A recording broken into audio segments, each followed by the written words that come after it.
Talk to me about when you guys met. I was racing motorcycles in 1983.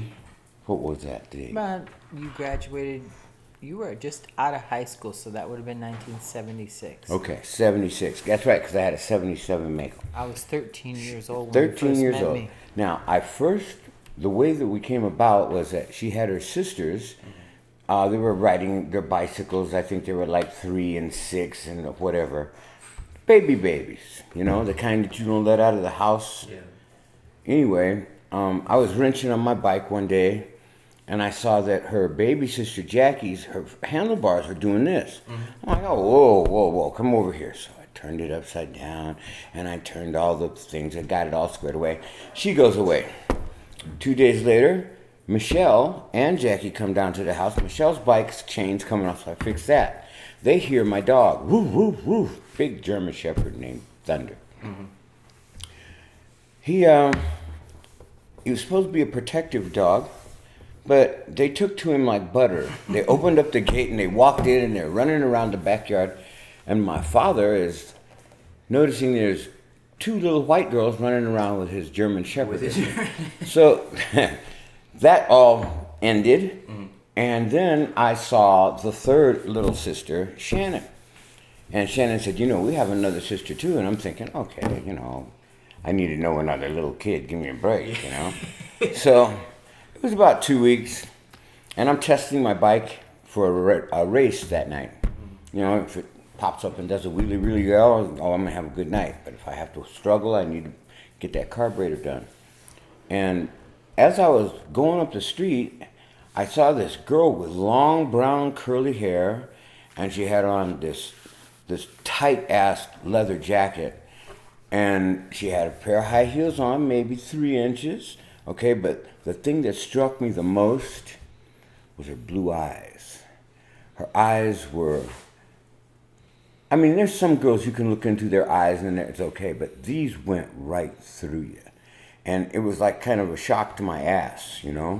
So she looked at me and I looked at her, and I put bike in the garage, and I finished doing what I was doing.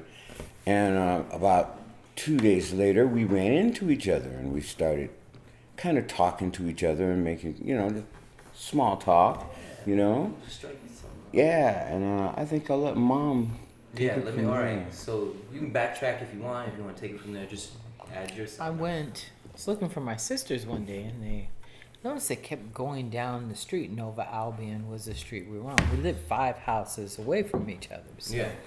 I was like, okay, where are my sisters? Okay, because I was the one babysitting all the time. And I knocked at Dad's door, and I said, are there, 3 girls here? And he's like, yeah, they're playing and they're in the backyard. So that was a face-to-face, too. So Dad and I kind of looked at each other as, again, I was 13, but as I looked like I was 16. Yeah. So, Just smoking, Daddy. so anyway, so we knew who each other was then. They knew Yeah. I was the older sister. And Dad and I, it was raining a lot in Marin, and we'd go for walks. And Dad was getting ready to go to college, Davenport, Iowa. So we, knew, and there was a period there that we didn't talk very much, when he went to Davenport, Iowa. We went to college, but we knew of each other. That time, then we moved to Phoenix, Arizona. No. Oh, you moved, yeah. Yes, okay. I did. I Yeah. did. Me and my sisters and Mom and How old were everybody. you when you moved? 15. Okay, So you were 15. yes, I was 15. So in this time, Dad had come back from college, and so it was probably 1979 now. Okay, because I graduated, should have, in 1980. Yeah.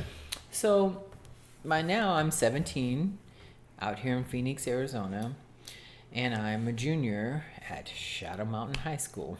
All right, and my mom and I are kind of at odds with each other, and Dad had made 2 trips out here with a friend to come visit me and come Gotcha, see me. okay. So we still You we was stayed in yeah. contact Yeah. with each other. We were also touring at that time. Okay, so you. So were it made it at this really point. this ASU was one of our stops. Yeah. So it was Sacramento, San Francisco, Los Angeles, out to the desert from the desert back to Sacramento and then back to Marin. So you were around. You were around. So Well, Dad would- it was the ease of being able to see her that made it so, Yeah. you know, always on my mind. I mean, tons of women.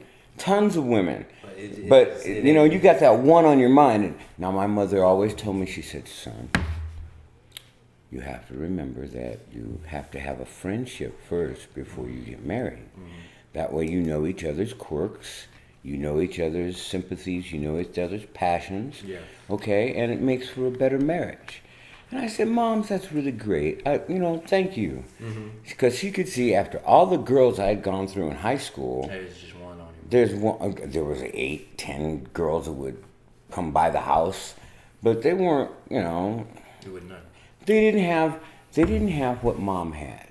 Mom knew how to cook. She knew how to deal with children.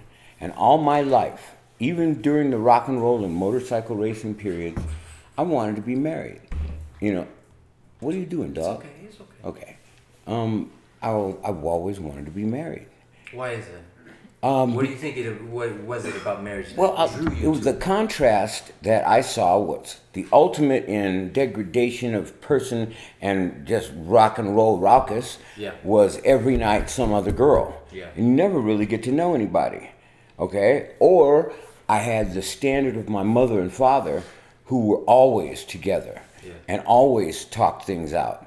And sometimes there was stuff hit the fan. Yeah. Sure. But they always were together. And I always dug the fact that Mom was always backed up by my father. Okay? Tell you a story. Hold on. No. I'm gonna get you there. Okay, all right. The story It's is... about you guys. So and now. the story is with Now- her. Mom is 17. Yeah. Had my 17th birthday. My mom and I are at odds, and I'm babysitting a lot. She's selling real estate out here in Phoenix, and I don't want to babysit anymore. I was on the basketball team out here, and I just was having a hard time with my mom. She moved me from Greenway High School to Shadow Mountain, so that you have to know the differences. The I was contrast very in comfortable at that population. school. I was on the pom-pom team at Greenway, and then going to Shadow Mountain. It's nothing but the rich kids, and you got to fit in. And my first job was at Burger King on 32nd and Cactus, okay? And so my grandma was visiting. She'd come every year from October till the end of January. She'd always stay during the holidays. His grandpa died when I was in first grade. So my grandma had nothing to do, and she'd help my mom during the holidays. Mom was divorced when I was 10. So it's my mom raising us 4 girls. So we're at odds, and I'm like, okay, and Dad and I are talking, and I take a trip with my grandma. We go just kind of walk, and we walk, and I say, Grandma, I need $200-300. She said, what do you need $300 for? I'm like, some clothes. She said, okay, but I get a plane ticket to California. I take a cab at 3 in the morning, and I go to the Phoenix airport. Now it's 6 in the morning, and my mom wakes up, and I'm not home. Who do I see come to the airport? My mom. She's like, where do you think you're going? And I'm like, I'm leaving. And she said, no, you're not. And I said, yes, I am. So she said, no, if you're going to leave, and she talked to Dad because she knew it was Dad that I wanted to see. She said, if you're going to go anywhere with my daughter, you're going to marry her. So the next day, Dad and I got married at a wedding chapel that is downtown to this day. It's on McDowell, and I can find you, I think it's 32nd Street, McDowell. I can tell you the exact address.